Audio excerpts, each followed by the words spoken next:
You look at entertainment intellectually, but you present yourself in like the least intellectual forms there are of entertainment. Oh, I see. You know? Okay. Therein lies the rub.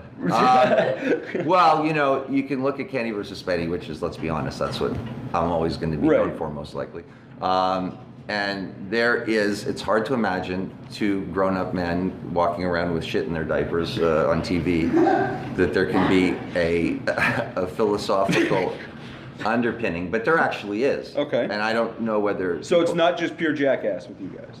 Oh, not at all. Okay. And Jackass is funny, and I've met a lot of those guys, and but they're just, they're funny. I've gone to Jackass movies and people are collapsing in laughter, yeah. which is the ultimate litmus test for comedy, is laughter. But they don't tell stories. Right. And they don't do what Kenny and I did, and it was basically, and this ties in with wrestling, good versus evil, right? Yep. Babyface versus a heel, and Kenny of course was the heel and I'm the babyface. But what it showed was, if you're a scumbag, fucking smelly shithead like Kenny Hodds, you can get away with stuff, right?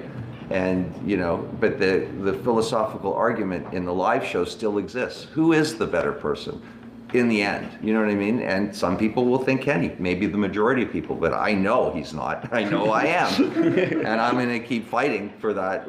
Maybe it's a lost cause, I don't really know. But there is something deep in the friendship that people get through the screen, but also that ethical question. Talk to me about your friendship with Kenny. How did that get started? Our fathers were friends. I'm about 4 years older than him, and when I got towards the end of high school, all my friends got really serious. They stopped partying. They were thinking about university, and with the Jewish people, they have to be professionals, and I didn't have that pressure on me, so I would always gravitate towards the young kids that were still crazy. Right. So him and his gang were like that, and we hit it off really on a comedic level. We both loved comedy, both comedy geeks. And but I tell you, if you talk to anyone that know us from before we were ever on television, mm-hmm. they will tell you that is who they are. We would argue and fight. Now the scope of it changed with the TV show, obviously. Right. We didn't sit on cows and all the nonsense that we did on TV. But there was a classic comedy duo there. But we were clever enough to put it into a reality format and keep it as real as possible, given the fact that it isn't real, it's a TV show. But we kept it as real as we can. We produced the show in a way where I was in the dark, and I agreed to that. Okay. Because, otherwise you get into, they miss stuff.